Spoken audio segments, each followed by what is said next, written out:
Hello नमस्कार आदाब सत श्री अकाल। मैं हूं आपका दोस्त आपका शिवेंद्र चौहान। आप लोगों का स्वागत करता हूं सेशन के अंदर, जहां पर हम लोग द हिंदू की कुछ ऐसी खबरें और एडिटोरियल के ऊपर चर्चा करेंगे जिन्हें पढ़कर निश्चित ही आप लोगों की प्रिपरेशन के अंदर आप लोगों को बेटर एज मिलेगी। बट उन सबके पहले आप लोग मेरे साथ में एसआरसी 10 टेलीग्राम ग्रुप के ऊपर जुड़ सकते हो। क्लास की अपडेट पीडीएफ आपको हमें मिल जाती है। इसके अलावा रोज सुबह 9 बजे द हिंदू एनालिसिस की एक क्लास मेरे द्वारा पाथफाइंडर चैनल के ऊपर लाइव दी जाती है। कोशिश क्या करो कि इस क्लास के अंदर लाइव जुड़ो। इसके अलावा आज हम लोग इन सारे टॉपिक्स के ऊपर चर्चा करने वाले हैं। एडिटोरियल के अंदर दो एडिटोरियल आज इंपॉर्टेंट है, टेक्स्ट एंड कॉन्टेक्स्ट एक इंपॉर्टेंट है और कई सारी खबरें हैं जो कि इंपॉर्टेंट है। इनको हम लोग डिटेल में कवर करेंगे, जो कि न्यूज़पेपर में नहीं है। वो सारे एस्पेक्ट भी मैं आप लोगों के साथ में डिस्कस करूंगा। ठीक है, तो चलिए दोस्तों शुरू करते हैं। सबसे पहले बात करते हैं हम लोग एडिटोरियल के ऊपर। एडिटोरियल के अंदर क्या खास है कि देखो, रुपया जो है वो लगातार प्रेशर में है। ठीक है, अब अगर आपने सिलेबस देखा होगा तो सिलेबस के अंदर लिखा हुआ है इंडियन इकोनॉमी और से रिलेटेड एस्पेक्ट। तो रुपया क्या इंडियन इकोनॉमी का भाग नहीं है क्या? अगर इंडियन इकोनॉमी का भाग है तो रुपये के ऊपर जो प्रेशर पड़ रहा है उससे रिलेटेड जो एडिटोरियल है वो हमारे लिए इंपॉर्टेंट है। अब इसके पहले भी हम लोग कई सारे एस्पेक्ट के ऊपर डिस्कस कर चुके हैं कि रुपया डॉलर क्या है। ठीक है, और उसके ऊपर असर किस तरीके से पड़ता है, रुपए की वैल्यू कैसे कम होती है, उन सारी चीजों के ऊपर हम लोग ऑलरेडी डिस्कस कर चुके हैं। पर यहां पर ना कुछ अलग पर्सपेक्टिव दिए गए, तो हम लोग थोड़ा सा उनके ऊपर डिस्कस करते हैं। देखो, इस एडिटोरियल के अंदर क्या कहा गया है, इस एडिटोरियल के अंदर ये कहा गया है कि रुपये के डिटीरिएट होने के दो कारण। पहला कारण फिस्कल डेफिसिट और दूसरा कारण लगातार डॉलर का मजबूत होना, यानी कि फेडरल टेपरिंग। अब ये क्या है और ये दो कारण क्यों है, थोड़ा सा याद करो, अपने दिमाग पे जोड़ दो। मैंने एक बात आपको बताई थी, और अगर आपने पहले नहीं भी सुनी थी और आप आज नए स्टूडेंट हो तो चिंता मत करो, घबराओ मत, मैं एक नई बात बता ही देता हूं। देखो, हुआ ये है कि जब भी हम लोग रुपये और डॉलर की बात करते हैं, है ना, या फिर दुनिया में किसी भी चीज की वैल्यू की बात करते हैं कि इसके इतने दाम क्यों है, वो डिपेंड करता है उसकी डिमांड कितनी है, सप्लाई कितनी है। ठीक है, अगर डिमांड ज्यादा तो प्राइस कैसी होगी, खुद बोलो, सीधी सी बात है, ज्यादा। वही वही वही वही अगर सप्लाई ज्यादा तो फिर प्राइस कैसी होगी, कम। समझ पा रहे हो? अगर किसी चीज की मार्केट में सप्लाई ज्यादा है तो प्राइस कम है, डिमांड ज्यादा है, लोग मांग ज्यादा कर रहे हैं तो ज्यादा पैसे भी देंगे, ज्यादा पैसे देंगे तो प्राइस क्या होगा, बढ़ेगा। ठीक है, वही चीज यहां पर डॉलर और रुपए में भी यूज आती है। जैसे अगर कोई सी चीज आप ऐसी करते हो जिससे रुपया आप देते हो और कहते हो कि रुपया मेरे को नहीं चाहिए, मेरे को डॉलर चाहिए, ऐसा कब करोगे? भारत से अगर आप इंपोर्ट कर रहे हो, किसी सामान को इंपोर्ट करोगे तो बाहर जो पेमेंट कर रहे हो, अमेरिका से इंपोर्ट किया, चाइना से इंपोर्ट किया, कहीं से भी इंपोर्ट किया, पेमेंट क्या में कर लोगे, डॉलर में। एक्सेप्ट रशिया, क्योंकि रशिया के साथ में हम लोगों ने रूपी रूबल एग्रीमेंट किए हुए, तो उसका केस की बात नहीं कर रहा हूं मैं, क्योंकि वो एक एक्सेप्शनल केस है, जनरल केस की बात कर रहा हूं। तो क्या है कि भैया भारत के अंदर डॉलर का प्रयोग जो है वो क्या होगा, बढ़ेगा। क्योंकि जब भी आप इंपोर्ट करोगे तो इंपोर्ट करने के दौरान में आप उसको पेमेंट काय में करोगे, डॉलर में। पर आपकी जेब में क्या है, रुपया। आप बैंक के अंदर जाओगे, रुपये को बोलोगे भैया डॉलर के अंदर कन्वर्ट करके दे दे, वो रुपये को डॉलर में कन्वर्ट करेगा और फिर आप डॉलर का पेमेंट करोगे। जब आपने रुपये को डॉलर में कन्वर्ट कराया तो आपने रुपया क्या किया, छोड़ा मार्केट में, मतलब रुपये की सप्लाई बढ़ा दी, और सप्लाई बढ़ी तो वैल्यू क्या होगी, कम होगी। वही आपने डॉलर की मांग की, डॉलर दो, डॉलर दो, मतलब डॉलर की क्या कर दी आपने, डिमांड क्रिएट करी। जब डॉलर की डिमांड क्रिएट होगी तो वैल्यू क्या होगी, बढ़ेगी। तो इस तरीके से इन दोनों के बीच में कोरिलेशन होता है। ठीक है, वैसे ही अगर आप रुपए की वैल्यू बढ़ाना चाहते हो तो आपको डॉलर से रुपए में कन्वर्ट कराना पड़ेगा, और अगर आपको डॉलर की वैल्यू बढ़ाना है तो आपको क्या करना पड़ेगा, डॉलर के अंदर कन्वर्ट कराना पड़ेगा, जिसकी वजह से रुपए की वैल्यू क्या हो जाएगी, कम हो जाएगी। बोलो बात समझ में आई? मतलब रुपए की वैल्यू बढ़ाना है, डॉलर की कम करना है, तो डॉलर से रुपए में कन्वर्ट करा लो। और अगर आपको रुपये की वैल्यू को बढ़ाना है, रुपये की वैल्यू को कम करना है और डॉलर की वैल्यू को बढ़ाना है, तो रुपये से डॉलर में चले जाओ, रुपया दे दो, बोलो डॉलर के अंदर कन्वर्ट करके दे दे। समझ पा रहे हो? अब मैंने क्या कहा, दो रीजन है भारत के अंदर रुपये को डिटीरिएट होने के, दैट इज फिस्कल डेफिसिट, या कहूं करंट अकाउंट डेफिसिट। ठीक है, करंट अकाउंट डेफिसिट क्या, fiscal deficit is not a, ये थोड़ा सा इतना डायरेक्ट कोरिलेशन नहीं बना पा रहा, पर डायरेक्ट कोरिलेशन बनाएगा current account deficit. Current account deficit क्या होता है कि ओवरऑल रूप से भारत ने कितना इंपोर्ट किया है, मतलब कितना डॉलर जो है वो कन्वर्ट हुआ है रुपए के अंदर, कितना रुपया जो है वो डॉलर के अंदर कन्वर्ट हुआ, सॉरी, रुपया जो है वो डॉलर के अंदर कितना कन्वर्ट हुआ है, भारत से कितना पैसा जो है वो बाहर गया, वो हो जाएगा करंट अकाउंट के अंदर कितना डेफिसिट है। ओवरऑल रूप से ट्रेड के अंदर होता है करंट अकाउंट डेफिसिट। तो ट्रेड भारत के कितने फेवर में है, कितना अगेंस्ट में। अब अगर आप करंट अकाउंट डेफिसिट को देखोगे तो ये दिखाता है डेफिसिट, मतलब भारत जो है वो ज्यादा इंपोर्ट कर रहा है, यहां पर इंपोर्ट जो है वो भारत का ज्यादा है। जब भारत का इंपोर्ट ज्यादा है तो डॉलर के अंदर हम लोग कन्वर्ट करा रहे हैं, रुपए की वैल्यू क्या हो रही है, कम हो रही है। सेकंड है फेडरल टेपरिंग। फेडरल टेपरिंग क्या, क्योंकि वहां पर जो हमारा यूनाइटेड स्टेट्स है वहां पर लगातार क्या हो रहा है, महंगाई बढ़ रही थी। जब उनके यहाँ पे महंगाई बढ़ रही थी तो बात ये हुई कि चलो यार इनके यहाँ पे महंगाई बढ़ रही है, तो उन्होंने क्या किया, अपने इंटरेस्ट रेट को मजबूत करना शुरू कर दिया, अपने इंटरेस्ट रेट को बढ़ाना शुरू कर दिया। जैसे भारत के अंदर आरबीआई ने जब महंगाई दर बढ़ रहे थे तो रेपो रेट बढ़ाया ताकि क्या इंटरेस्ट रेट बढ़े। वैसे ही अमेरिका भी करेगा क्योंकि उनके यहाँ पे भी महंगाई है। जब उनके यहाँ पे महंगाई है तो उन्होंने इंटरेस्ट रेट को बढ़ाना शुरू किया, जिसकी वजह से डॉलर जो है वो मजबूत हुआ रुपये से ज्यादा वैल्यू में। तो इस कारण से रुपए की वैल्यू कम होती चली गई। Not just this, federal tapering जब हुई तो फिर भारत के शेयर मार्केट से लोगों ने पैसे निकाले, बोले कि भारत के अंदर पैसा नहीं निवेश करेंगे, अब तो हम अमेरिका में करेंगे। तो जब भारत के शेयर मार्केट से पैसे निकाले तो उनके पास क्या आया, शेयर मार्केट से रुपया आया, उनकी जेब में रुपया था। अब वो क्या कह रहे हैं कि हम लोग भारत के मार्केट के अंदर निवेश नहीं करेंगे, हम लोग निवेश करेंगे अमेरिका के मार्केट में। तो रुपये को काय में कन्वर्ट कराएंगे, डॉलर में, जिसकी वजह से किसकी वैल्यू बढ़ेगी, डॉलर की, जिसकी वजह से रुपए की वैल्यू क्या होगी, कम होगी। तो वही चीज जो है वो हम लोग को होती हुई दिखाई देगी। ठीक है, अब इन दोनों के अगर असर की बात करें तो देखो करंट अकाउंट डेफिसिट भारत के फेवर में क्यों नहीं है, क्योंकि तेल के दाम, ऑयल के दाम इंटरनेशनल मार्केट के अंदर लगातार बढ़ रहे थे और भारत इसको भारी मात्रा में इंपोर्ट कराता आ रहा है। जब हम लोग इसको इंपोर्ट करा रहे हैं तो हमारा इंपोर्ट बिल जो है वो बढ़ रहा है, जिसकी वजह से करंट अकाउंट डेफिसिट जो है वो भारत का कमजोर हो रहा है। ठीक है, वहीं अगर आप देखोगे तो यहीं पे हम लोगों को देखने को मिलेगा कि भारत का फिस्कल डेफिसिट भी, फिस्कल डेफिसिट मतलब क्या, कि भारत के जो सरकार है उसकी तरफ से खर्चा ज्यादा है, रेवेन्यू कम है, तो वो भी हम लोगों को देखने को मिल रहा है। और ये जो करंट अकाउंट डेफिसिट है, यही फिस्कल अकाउंट डेफिसिट है, ये दोनों अलग अलग टर्म है। क्यों, क्योंकि करंट अकाउंट डेफिसिट ये है कि भारत ट्रेड के अंदर कितना कमजोर कर रहा है काम, मतलब कितना ज्यादा इंपोर्ट करा रहा है एक्सपोर्ट के मुकाबले। वहीं फिस्कल डेफिसिट का मतलब क्या है कि भारत सरकार कितना खर्चा कर रही है, कितनी इनकम हो रही है उसके मुकाबले। मेरी बात समझ पा रहे हो, मतलब ये क्या, ये बजट से रिलेटेड चीज है और ये क्या, ये ट्रेड से रिलेटेड चीज है। तो ये दोनों जो है वो भारत का नेगेटिव में चल रहा है। साथ में ये तीसरी चीज और हो रही है, इन सारी चीजों की वजह से क्या हो रहा है, भारत के अंदर जो रुपया है उसकी वैल्यू लगातार कम होती हुई दिखाई दे रही है। वहीं अगर आप बात करोगे इसी करंट अकाउंट डेफिसिट की, तो भारत का current account deficit 3% of GDP से भी नीचे जा चुका है। वहीं फिस्कल डेफिसिट की बात करें तो फिस्कल डेफिसिट अगर सेंटर और स्टेट दोनों का मिलाओगे तो 10% ऑफ जीडीपी से नीचे जा चुका है। अब अगर मैं फिस्कल डेफिसिट की बात कर रहा हूं, ठीक है, तो फिस्कल डेफिसिट भारत का कमजोर है, साथ में करंट अकाउंट डेफिसिट कमजोर है। करंट अकाउंट डेफिसिट मतलब क्या, ट्रेड के अंदर भारत पीछे है, मतलब बैलेंस ऑफ पेमेंट का भी के ऊपर भी असर पड़ता है। ठीक है, करंट अकाउंट डेफिसिट और कैपिटल अकाउंट डेफिसिट, इन दोनों को मिलाओगे तो वो बैलेंस ऑफ पेमेंट होता है। अगर करंट अकाउंट डेफिसिट नेगेटिव में है तो ओवरऑल रूप से बैलेंस ऑफ पेमेंट के ऊपर भी असर पड़ेगा और ये भी नेगेटिव में जाएगा। बैलेंस ऑफ पेमेंट मतलब क्या, सारी चीजों को मिला लो कि भैया रेमिटेंसेस के ऊपर क्या असर पड़ रहा है, कितने रेमिटेंसेस आ रहे हैं, वगैरह वगैरह सारी चीजें। तो बैलेंस ऑफ पेमेंट क्या है भारत का, इसकी ये भी नेगेटिव हो जाता है भारत का, करंट अकाउंट डेफिसिट जो है वो नेगेटिव में। अब जब मैं बैलेंस ऑफ पेमेंट की बात करता हूं ना, तो बैलेंस ऑफ पेमेंट पूरे भारत के अंदर पहले भी कम हुआ है। और भारत के अंदर जितने भी फाइनेंशियल क्राइसिस, मतलब वैसे कहना नहीं चाहिए कि वो फाइनेंशियल क्राइसिस थे, पर फाइनेंशियल जैसी नेगेटिव सिचुएशन आई, जैसे 2013 के अंदर आई थी, उसके पहले 1991 के अंदर आई थी, इन दोनों समय के अंदर हम लोग को यही देखने को मिला था कि भारत का बैलेंस ऑफ पेमेंट नेगेटिव है। जब भारत का बैलेंस ऑफ पेमेंट नेगेटिव है लंबे समय से, तो ये वाले क्राइसिस थे। तो अगर भारत को अभी अच्छा करना है तो इसके ऊपर काम करना पड़ेगा। ठीक है, ये तो कोई current account deficit, balance of payment, fiscal deficit, इन तीन टर्म को समझ पा रहे हो। इसके अलावा जो फेडरल टेपरिंग मैंने बताया, फेडरल टेपरिंग मतलब क्या, यूनाइटेड स्टेट्स कितना तेजी से इंटरेस्ट रेट अपने बढ़ा रहा है। ठीक है, उसे फेडरल टेपरिंग कहते हैं। ये फेडरल टेपरिंग कब तक बढ़ती रहेगी, जब तक कि अमेरिका के अंदर इन्फ्लेशन रहेगा। ठीक है, तो ये चीजें हम लोग को देखने को मिल रही है।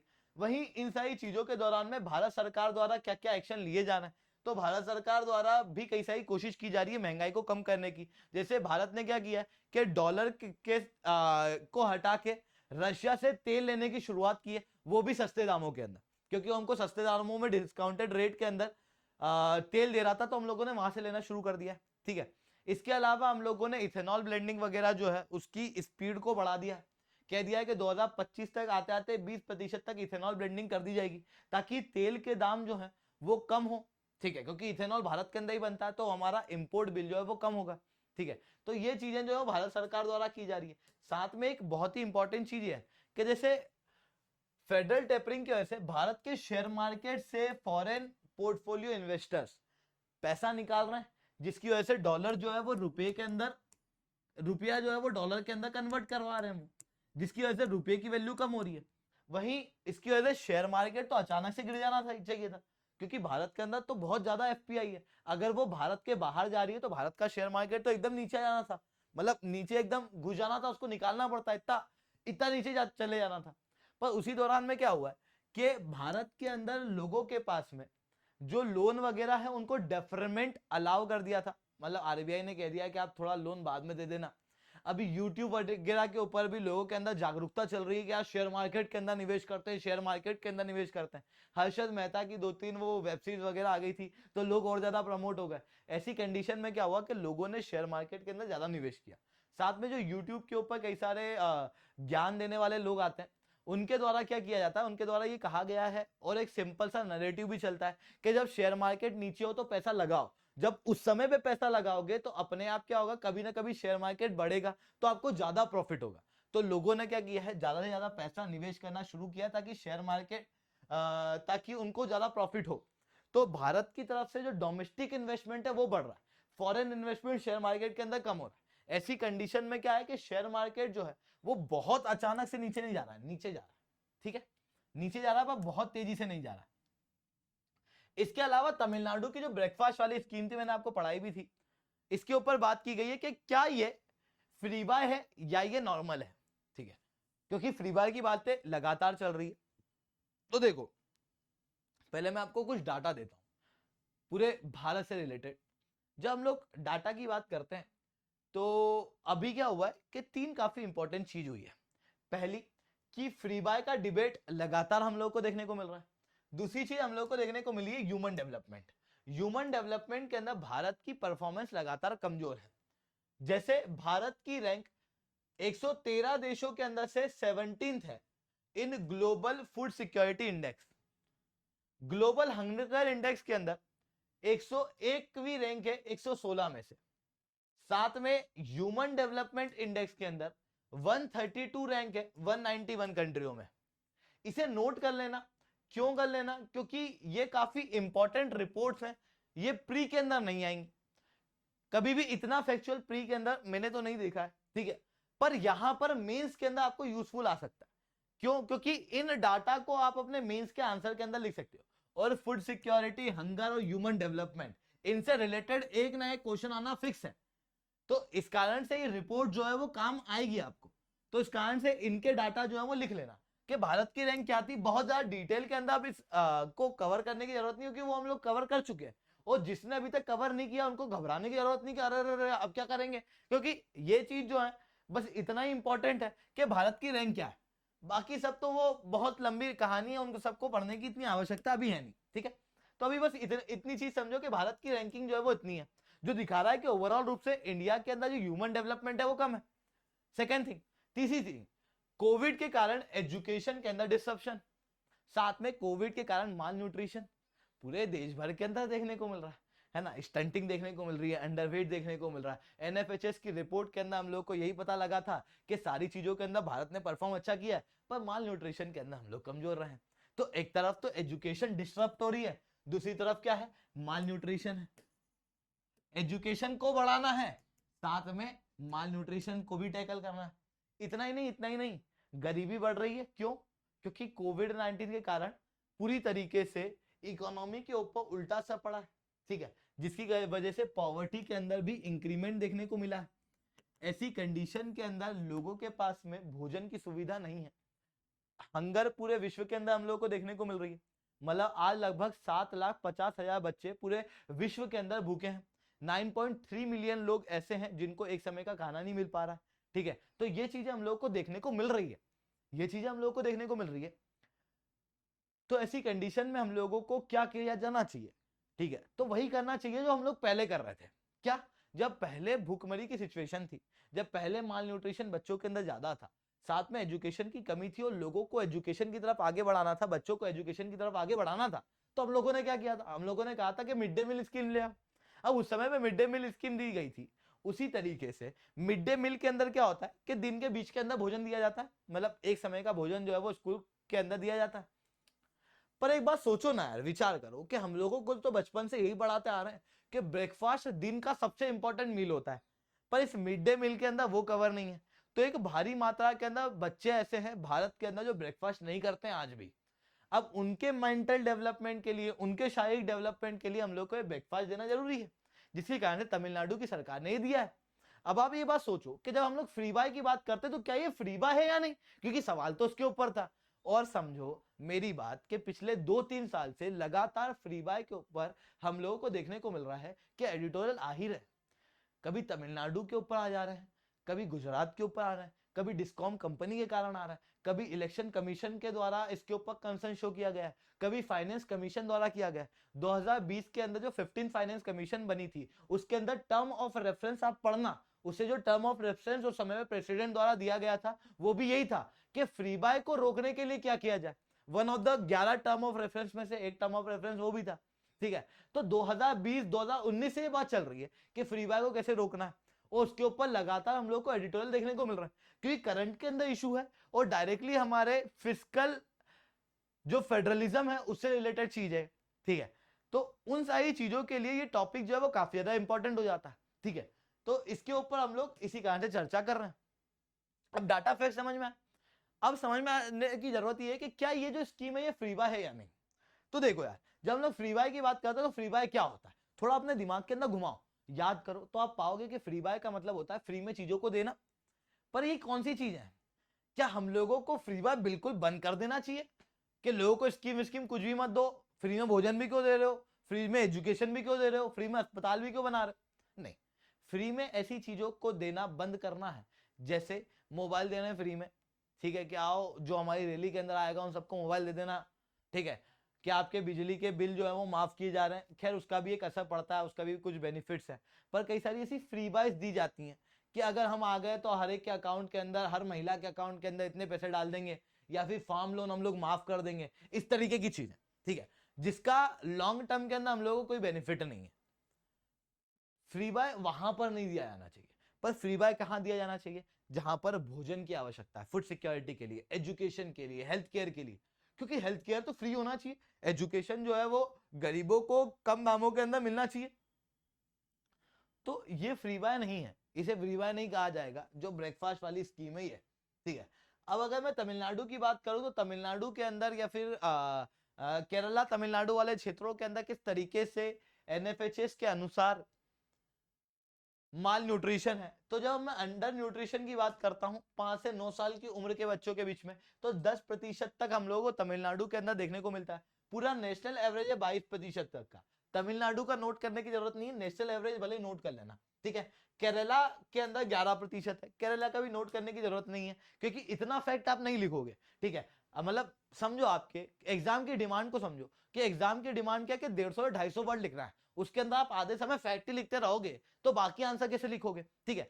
तो नेशनल एवरेज के डाटा जो है वो नोट कर लेना, ठीक है। अंडरवेट के अंदर तमिलनाडु जो है वो 23% पे है, वहीं केरला 21% पे है, और वहीं नेशनल एवरेज जो है वो 35% पे है। मतलब नेशनल एवरेज के मुकाबले चाहे आप अंडर न्यूट्रिशन की बात करो, चाहे आप अंडर वेट की बात करो, या फिर आप किसी भी माल न्यूट्रिशन रिलेटेड इंडेक्स की बात करो, तमिलनाडु जो है वो नेशनल एवरेज के मुकाबले अच्छा परफॉर्म कर रहा है।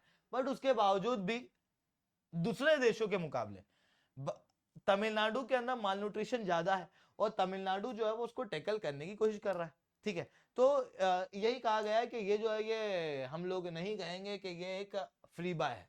इसके अलावा फिर टैक्स एंड कॉन्टेक्स्ट के ऊपर बात करते हैं, ठीक है। What are the change in the UAE immigration rule, ठीक है। कल इसके ऊपर खबर भी आई थी, मैंने बहुत डिटेल में उसको कवर किया नहीं था, अभी हम लोग उसको डिटेल में कवर कर रहे हैं। पर इन चीजों को ना बस दिमाग में रखना, अलग से कोई बहुत रटने की जरूरत नहीं है। जो मैं फैक्ट अलग से बता रहा हूं जो इस टेक्स्ट एंड कॉन्टेक्स्ट से रिलेटेड नहीं है, पर यूएई के साथ में रिलेशन से रिलेटेड है, उसको नोट कर लेना। क्यों? क्योंकि ना हर साल मेंस के अंदर एक क्वेश्चन फिक्स है जो रिलेशन बेस्ड आता है, ठीक है। जैसे इस बार श्रीलंका के साथ में आ गया है, इसके पहले यूएस और रशिया के साथ में डिफेंस डील के ऊपर आ गया था, ठीक है। ऐसे हर साल एक रिलेशन बेस्ड क्वेश्चन जो है वो फिक्स आता है, ठीक है। अब समझने की कोशिश करते हैं इंडिया और यूएई का रिलेशन क्यों खास है। तो देखो यार, यूएई भारत का तीसरा सबसे बड़ा ट्रेड पार्टनर है, ठीक है। और यूएई के साथ में क्या हुआ है कि इस बार भारत ने एक फ्री ट्रेड एग्रीमेंट साइन कर दिया है, कंप्रेहेंसिव इकोनॉमिक पार्टनरशिप एग्रीमेंट, जिसके बाद में 95% तक जो भारत के अंदर प्रोडक्ट्स है वो बिल्कुल free of custom duty UAE के मार्केट के अंदर एंटर करेंगे।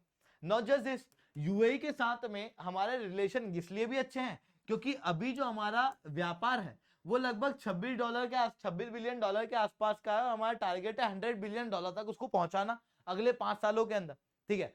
साथ में यूएई ने तो ये तक कह दिया है इस एग्रीमेंट के तहत कि अगर भारत के अंदर कोई दवाई बनी है, कोई भी दवाई बनी है, और अगर उसे किसी डेवलप कंट्री ने अप्रूवल दे दिया है तो हम लोग उसे ऑटोमेटिक अप्रूवल दे देंगे।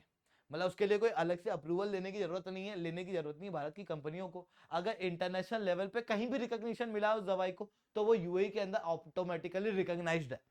ये तक यहाँ पर कहा गया है। साथ में यूएई के साथ में हम लोगों ने डिफेंस के ऊपर भी एग्रीमेंट कर रहे हैं, ठीक है। डिफेंस पार्टनरशिप यूएई के साथ में लगातार भारत की बढ़ रही है, ये भी हम लोगों को देखने को मिल रहा है। तो व्यापार के ऊपर, डिफेंस के ऊपर भारत और यूएई के बीच में बहुत अच्छी पार्टनरशिप है।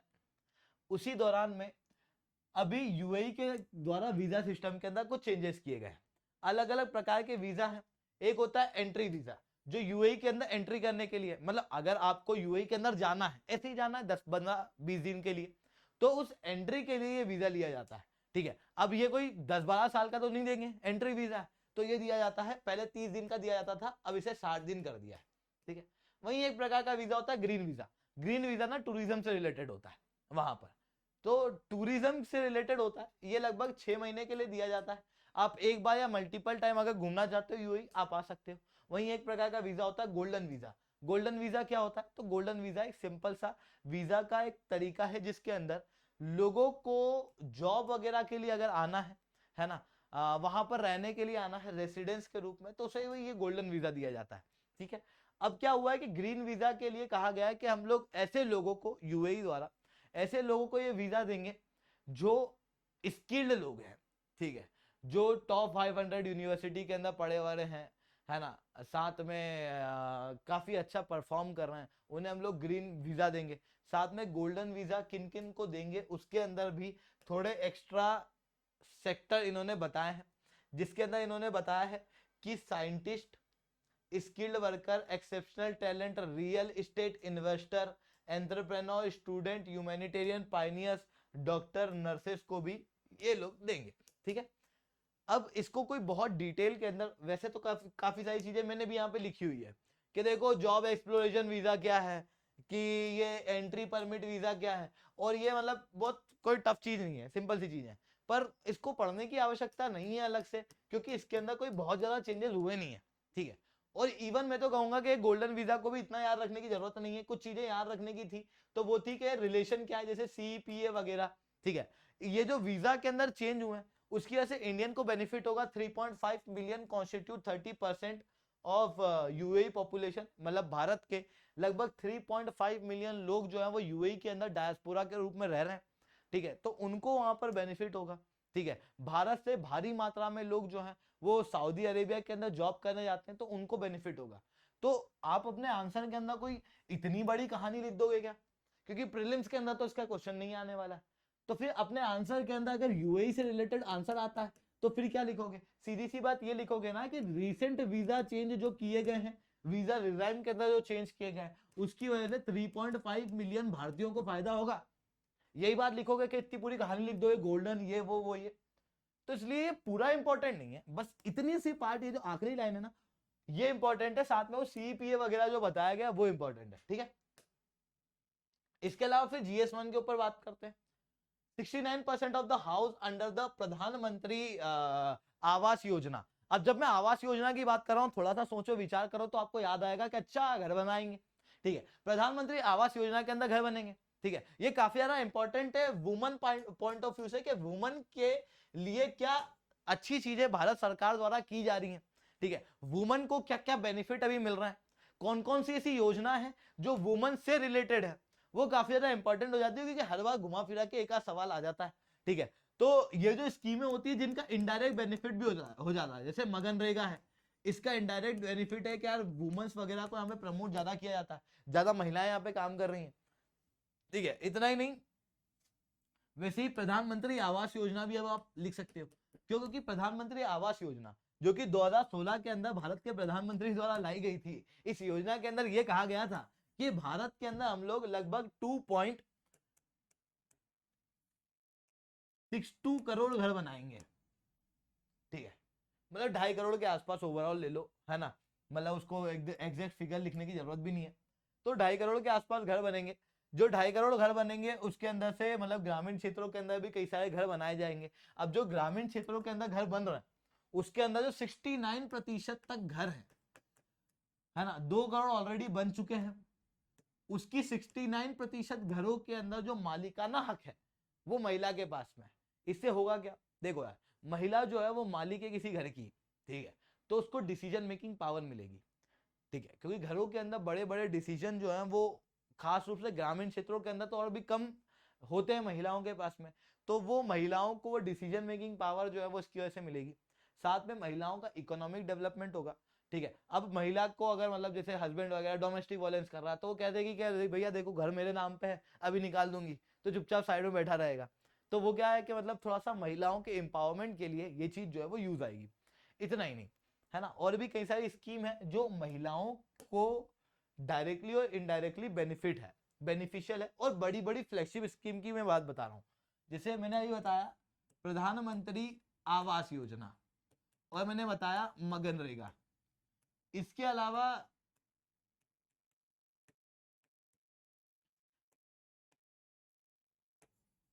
उज्जवल योजना। उज्जवल योजना क्यों? इसके अंदर एलपीजी दी जाते हैं, एलपीजी का कनेक्शन दिया जाता है। ठीक है, जब एलपीजी का कनेक्शन होता है तो उसकी वजह से क्या होता है कि जो महिला है उसका काम जो है वो कम हो जाता है, वो लकड़ी तोड़ के लाती है और उसके बाद में चूल्हे के अंदर लगाती है और फिर उसके बाद में वो खाना पकाती है। मेहनत बढ़ गई कि नहीं बढ़ गई?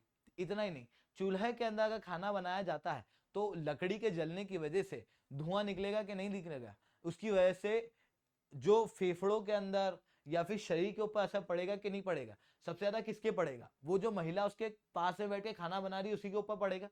ऐसी कंडीशन में महिलाओं की हेल्थ का ध्यान रखने के लिए ये योजना है, जहां पर एलपीजी कनेक्शन लगा देंगे। एलपीजी कनेक्शन लगाएंगे तो उसकी वजह से क्या होगा कि भैया लकड़ी तोड़ने जाने की आवश्यकता नहीं है, पहली चीज। और दूसरी चीज क्या है कि महिलाओं को बेनिफिट हो जाएगा, क्यों? क्योंकि वो जो पॉल्यूशन है वो कम हो गया। इतना ही नहीं, मैंने आपको कल बताया था जल जीवन मिशन, ये भी महिलाओं के डेवलपमेंट के अंदर मदद करता है। वही स्वच्छ भारत अभियान, स्वच्छ भारत अभियान क्यों? देखो पहले क्या होता था, ग्रामीण क्षेत्रों के अंदर बाथरूम वगैरह नहीं हुआ करती थी, टॉयलेट नहीं हुआ करती थी। ऐसी कंडीशन में कई बार शौच करने महिलाओं को ही बाहर जाना पड़ता था, जो कि उनकी डिग्निटी के खिलाफ था। तो ऐसी कंडीशन के अंदर क्या स्वच्छ भारत अभियान के अंदर जो टॉयलेट्स बनाए गए उसकी वजह से महिलाओं की डिग्निटी जो है वो कहीं ना कहीं सेफगार्ड हो रही है। तो ये भी एक स्कीम है। ये स्कीम ना बस ऐसे डायरेक्टली पॉइंट वाइज आप लिखोगे तो उसके अंदर आपको परफेक्ट मार्क्स मिलेंगे। तो ये वाली चीजें जो है वो थोड़ा सा वुमेन से रिलेटेड क्या क्या स्कीमें हैं, एजुकेशन से रिलेटेड क्या क्या स्कीमें चल रही हैं, इन्हें ना नोट करके रख लिया करो। ठीक है, इसके अलावा फिर बात करता हूं मैं दोस्तों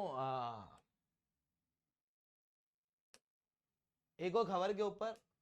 2 सेकेंड, हाँ, रिसेंटली सेंट्रल गवर्नमेंट द्वारा, इसको अलग से नोट मत करना, ठीक है, मतलब इंपॉर्टेंट है कि यार जितने भी ये जो बैटिंग वगैरह ऐप चल रहे हैं, है ना, ऑनलाइन जो लोग बेटिंग लगाते हैं, ये ना मतलब सुप्रीम कोर्ट द्वारा कहा गया है कि बैटिंग ऐप इलीगल है, बैटिंग एप्स का प्रयोग नहीं होना चाहिए। वहीं कई सारे ऐप ऐसे होते हैं जिसके अंदर क्या होता है, आप खेलो और जीतो, है ना, मतलब आपके नोट्स में बना लेता हूँ तब तक आप ड्रीम 11 पे टीम बना लो। वो जो आते हैं ना एडवर्टाइज, अरे ये क्या कर रहे हो, ये तो मैं कर लेता हूँ, तब तक ड्रीम 11 पे आप टीम बना लो। तो वो वाली जो चीजें होती हैं, है ना, तो वो वाली चीज जो है वो स्किल बेस्ड है, ऐसा सुप्रीम कोर्ट द्वारा कहा गया है कि वो स्किल बेस्ड है, तो वो इलीगल नहीं है। इलीगल क्या है? जो बेटिंग ऐप है। अब बेटिंग ऐप का फिर डायरेक्टली एडवर्टाइजमेंट नहीं किया जा सकता है, तो ये लोग ना अलग अलग तरीके से एडवर्टाइजमेंट करते हैं। ये सरगेट एडवर्टाइजमेंट करते हैं, एडवर्टाइज किसी और चीज का करेंगे, उस बीच में ये बेटिंग का भी एडवर्टाइजमेंट धीरे से डाल देंगे, ऐसी चीजें होती हैं। तो इस तरीके के एडवर्टाइजमेंट के ऊपर कंप्लीट रूप से रोक लगा दी गई है भारत सरकार द्वारा। भारत सरकार द्वारा कहा गया है कि इन ऐप का एडवर्टाइजमेंट टीवी चैनल पे तो नहीं होगा। अब जब टीवी चैनल पे नहीं होगा ना, तो कई बार यूट्यूब पे आ जाता है, कई बार ओटीटी प्लेटफॉर्म पे ऐसे एडवर्टाइज आते हैं, ठीक है, जो लोगों को बैटिंग वगैरह के लिए प्रमोट करते हैं। और अगर आप आज देखोगे तो आप सही बताना, आप में से कितने लोग टीवी देख रहे हैं? अधिकतर लोग यूट्यूब और ओटीटी प्लेटफॉर्म को ज्यादा प्रेफर कर रहे हैं आजकल। ऐसी कंडीशन में वहां पर भी एडवर्टाइज को रेगुलेट करना जरूरी है। तो वहां पर भी इन एडवर्टाइज को रेगुलेट करने की कोशिश भारत सरकार द्वारा की गई है और कहा गया है कि हम लोग इसके ऊपर रोक लगाएंगे। ये एक खबर है, मैंने इसलिए डाल दी है क्योंकि मीडिया ने इसका बहुत हाइप क्रिएट कर दिया है। बाकी यूपीएससी पॉइंट ऑफ व्यू से इतनी कोई खास खबर ये है नहीं कि ईरान से एक हवाई जहाज जा रहा था चाइना की तरफ, उस बीच में ऐसा लगा कि शायद इसके अंदर बम होगा। उसे कहा गया कि काम करो आप चंडीगढ़ या जयपुर उतर जाओ, उसने बोला कि नहीं नहीं हमको नहीं उतरना है, ठीक है। बट उसके बाद वो चाइना की तरफ चला गया, भारत के एयर स्पेस से बाहर हो चुका है। तो ऐसा कोई बहुत बड़ा खतरा नहीं है। इवन तेहरान द्वारा, वैसे तो न्यूज मीडिया के अंदर कहा जा रहा है कि तेहरान ने कहा है कि हो सकता है इसमें बम हो सकता है, जबकि तेहरान ने कहा है कि डिसरिगार्ड द बॉम्ब इसके है, ठीक है। उन्होंने बॉम्ब से रिलेटेड जो डर है उसको मानने से मना कर दिया था। उन्होंने कहा था कि नहीं उसके अंदर कोई बॉम्ब नहीं है, ठीक है। बट वो ठीक है, अब मीडिया जो करती है वो करती है काम अपना, ठीक है। इसके अलावा मनरेगा to fund work for to reverse the desertification of land across the states, ठीक है। देखो, डेजर्टिफिकेशन अपने आप में एक बहुत बड़ा इशू है। 2014 के सीओपी की जो समिट हुई थी, उस बीच में भी इसी डेजर्टिफिकेशन के ऊपर बात की गई थी कि जमीन जो है वो लगातार डेजर्टिफाई हो रही है। सीओपी 14 के अंदर ऐसा हुआ था, है ना। उसके अंदर कहा गया था कि 2030 तक हम लोग क्या करेंगे, डेजर्टिफिकेशन को, बड़े एरिया जो डेजर्टिफिकेशन के अंदर आ रहे हैं उसे रोकने की कोशिश करेंगे, है ना। और उस बीच में भारत ने भी अपने टारगेट सेट किए थे। भारत ने कहा था कि भारत 2030 तक डेजर्टिफिकेशन को रोकेगा लगभग 26 मिलियन हेक्टेयर की जमीन से। अब ये कैसे रोका जाता है और डेजर्टिफिकेशन क्या होता है? देखो यार, सॉइल इरोजन एक बहुत बड़ी समस्या है, छोटे समय पे नहीं पर लंबे समय पे। जब हम लोग ना लगातार पेड़ काटने लगते हैं तो उसकी वजह से क्या होता है कि पानी को होल्ड नहीं कर पाती सॉइल। धीरे धीरे करके क्या होता है कि समझना कि पेड़ होगा तो वो क्या करेगा, मिट्टी को पकड़ के रखेगा, जड़ होगी तो मिट्टी को पकड़ के रखेगी। पर आप आए यहाँ पे, आप बोले कि अरे पेड़ अच्छा नहीं लग रहा है यार, इधर से काट दो, पेड़ काट दिया आपने। अब यहाँ से जड़ से पेड़ को काट दिया है, घास वगैरह थी उस घास को आपने छोड़ा नहीं, बोले कि अरे हटाओ हटाओ हटाओ, तो यहाँ पर क्या रह गई, अब बस मिट्टी रह गई। ऊपर से कभी पानी गिरा तो ऐसे महसूस करना कि यहाँ से पानी गिरा तो यहाँ पर इस तरीके से वो मतलब ऐसे उछलेगा ना, ऐसे छपाक, है ना, पानी की बूंदे जो है उसे छपाक कर जाएंगी, ठीक है। तो उसकी वजह से क्या होगा कि ऊपर से इतनी ऊपर हाइट से अगर पानी की बूंद यहाँ पे आएगी तो वो जैसे ही जमीन से टकराएगी सॉइल को क्या करेगी, इरोड करेगी। इसे कहा जाता है स्प्लैश इरोजन। अब इस पूरे ग्राउंड को महसूस करना, उस पूरे ग्राउंड के अंदर रात भर पानी गिरा तो पानी भर गया बिल्कुल। उसके बाद क्या होगा, वो पानी बहेगा बाहर निकलेगा, पानी बह के बाहर निकलेगा तो मिट्टी को लेके निकलेगा, सॉइल जो है वो इरोड होने लगेगी। धीरे धीरे करके वहीं पे बीहड़ बन जाएंगे, धीरे धीरे करके वहीं पे डेजर्टिफिकेशन हो जाएगा। ये चीजें हम लोग को देखने को मिलती हैं। लैंड जो है वो लगातार डिग्रेड हो रही है क्योंकि पानी को होल्ड करने की कैपेसिटी कम हो चुकी है। क्योंकि पेड़ों को आप लोगों ने हम लोगों ने, आप लोगों ने क्या, आपको ही क्यों दोष दूं, मैं भी उसी के अंदर इंक्लूड हूं, उसी कम्युनिटी से आया हूं। तो हम लोगों ने मिलके क्या किया है कि पेड़ों को बहुत ज्यादा काट दिया है, ठीक है। साथ में हम लोगों ने बहुत ज्यादा फर्टिलाइजर वगैरह का प्रयोग किया है, जिसके कारण से सॉइल जो है वो सलाइन हो रही है, और सॉइल सलाइन हो रही है तो डेजर्टिफिकेशन हो रहा है। ऐसी कंडीशन में डेजर्टिफिकेशन की अगर मैं भारत के अंदर प्रेवलेंस की बात करूं तो जो टोटल जमीन है उसका 30% तक जमीन जो है वो डेजर्टिफिकेशन के खतरे के निशान पे है। अब हाँ सर होगी 30%, क्या ही कर लेंगे। डेजर्ट के अंदर आप क्या खेती कर सकते हो? क्या सोच लो, विचार कर लो एक बार, नहीं कर सकते हो, ठीक है। एक और चीज सोच लो फिर, क्या भारत के पास में इतनी ज्यादा जमीन है ना, भारत के अंदर जो टोटल जमीन है उसके अंदर से एक बड़ा भाग हिमालय के ग्लेशियर के अंदर है, वहां जाके रह लोगे क्या आप? चलो ठीक है, वहां नहीं रहोगे, गंगा के ऊपर जाके रह लोगे क्या कि यहाँ पे घर बना दूंगा मैं? तो नहीं रह पाओगे ना। तो एक बड़ा भाग जो है वो पानी के ऊपर है, तालाब के अंदर है, नदी के फॉर्म में, वहां पर घर नहीं बन सकते। वहीं एक एरिया आपको जंगल के लिए भी तो मेंटेन करना पड़ेगा, कि जंगल के बिना रह लोगे कि अरे जंगल नहीं चाहिए, हम तो ऐसे ही रह लेंगे, भले ही सांस नहीं लेंगे क्या हुआ, ठीक है, मैं तो ऑक्सीजन की जगह कार्बन डाइऑक्साइड लेना शुरू कर दूंगा, वैसा तो नहीं कर सकते हो। तो एक बड़ा एरिया जंगल के लिए भी चाहिए। बचा कुचा जो थोड़ा मोड़ा एरिया है वहां पर हम लोग रह रहे हैं, और वहीं पे हम लोग भोजन भी उगा रहे हैं। रहना और भोजन उगाना दोनों वहीं करना है हमको, क्योंकि 33% तक जंगल को मेंटेन करना, 1/3 जमीन तो जंगल के लिए जाएगी, एक बड़ी जमीन ग्लेशियर के फॉर्म में हिमालय के अंदर, एक बड़ी जमीन नदी पहाड़ के ऊपर है, वहां पर इतना रह नहीं सकते। तो जो थोड़ी मोड़ी जमीन हमारे पास में बाकी है वहां पर हमारा जीवन निर्वाह होगा, वहां पर हम घर भी बना रहे हैं, वहां पर हम रोड भी बना रहे हैं, वहां पर हम लोग ऑफिस भी बना रहे हैं, वहीं पर हमको खेती भी करना है। अब आप सोचो कि हमारी आबादी लगातार बढ़ रही है, अगर आबादी बढ़ेगी तो घर भी बढ़ेंगे, फिर घरों पे कब्जा ही बढ़ेगा।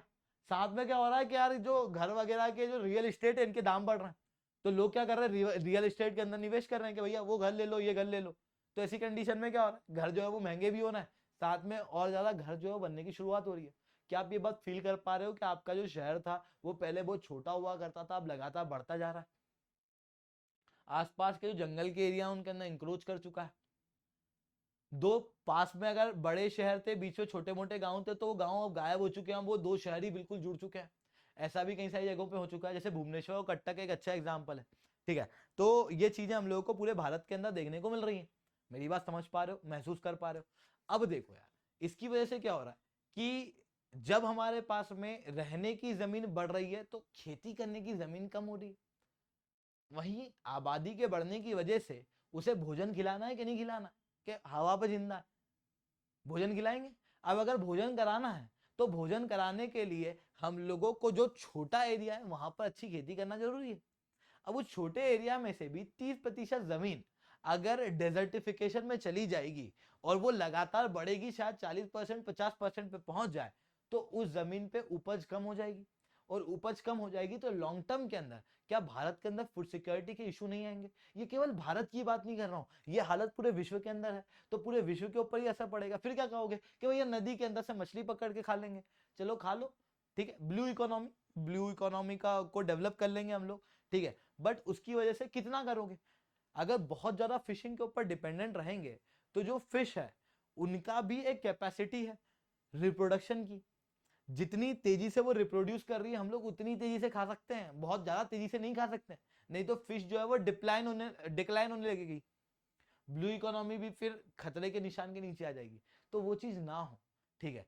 तो इसके लिए हम लोगों को क्या करना पड़ेगा, लैंड के डेजर्टिफिकेशन को ठीक करना जरूरी है।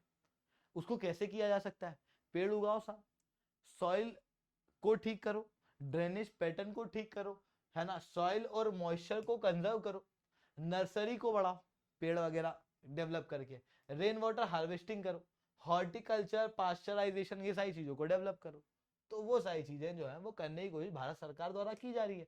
और भारत सरकार द्वारा ये कैसे की जा रही है कि देखो, एक तो मनरेगा के अंदर फंड पहले ही कम है, साथ में क्या है कि भारत को ये चीजों को ठीक करने के लिए प्रधानमंत्री कृषि सिंचाई योजना के अंदर ही आ जाता है, लैंड डेजर्टिफिकेशन को ठीक करना।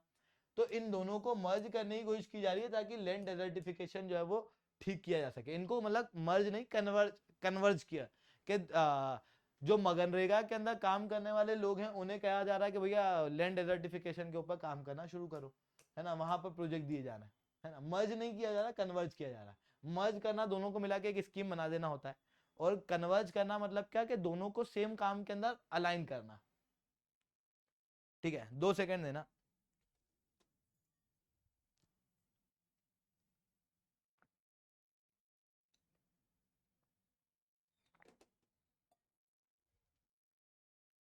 हाँ, तो मैं कह रहा था अगली खबर जीएसटी से रिलेटेड, काफी इंपॉर्टेंट खबर है, क्योंकि रिसेंटली क्या हुआ कि विक्रांत को भारत के अंदर इंडिजिनस बनाया गया, भारत के द्वारा आत्मनिर्भर भारत चलाया गया, भारत के द्वारा ये कहा जा रहा है कि हम लोग इंडिजिनाइजेशन करेंगे, है ना, भारत के अंदर आर्मी को मॉडर्नाइज करने की बात की जा रही है, और मॉडर्नाइज किस लाइन पे, इंडिजिनस लाइन पे।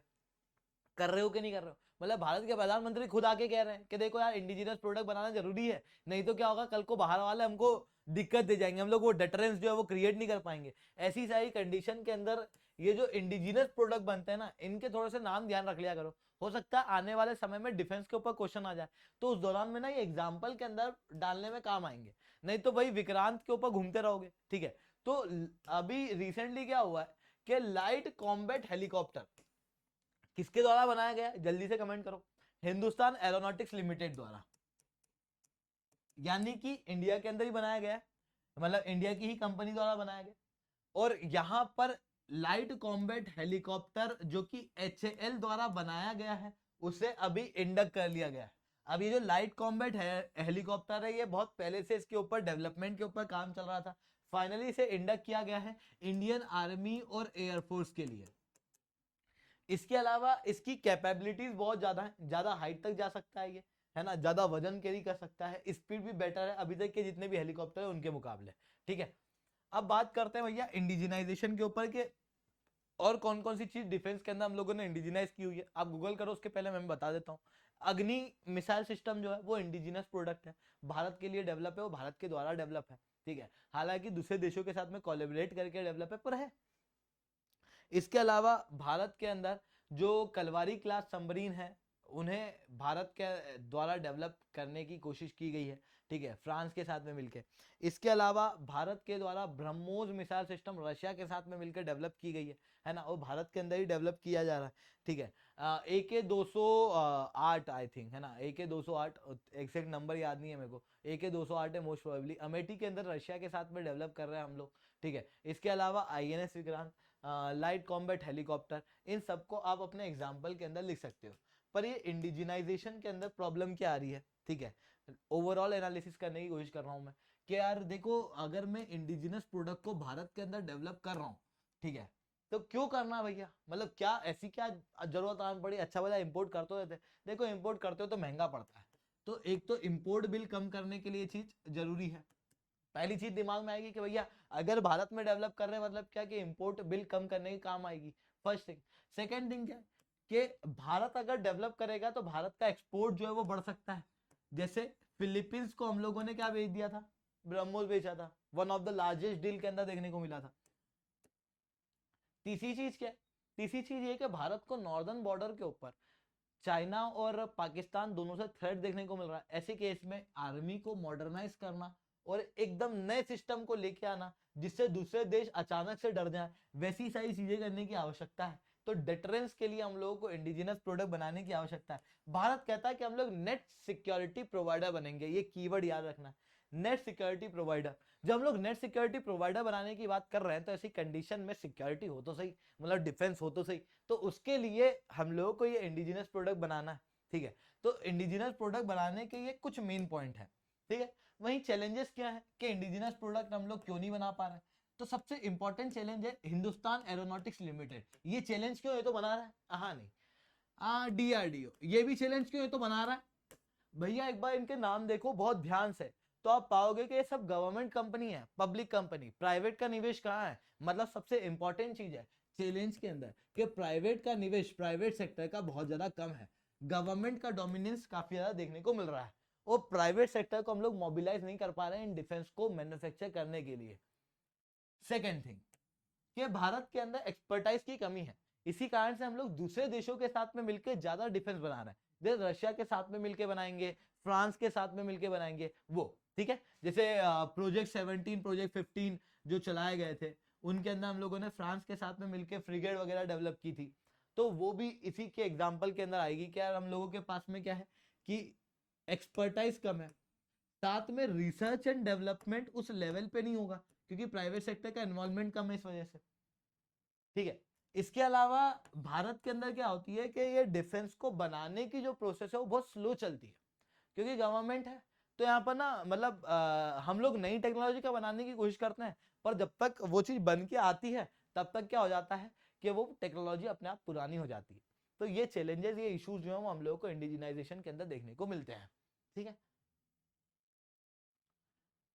Centre plan cutting coal supply, देखो क्या है कि जब हम लोग कोयले की बात करते हैं तो ये पावर प्लांट के अंदर ही दिख रही है चिमनी, इसके अंदर कहीं ना कहीं कोयले का प्रयोग हो रहा होगा, तभी इन्होंने फोटो डाला है। ये मैंने नहीं डाला, ये हिंदू वालों ने डाला है।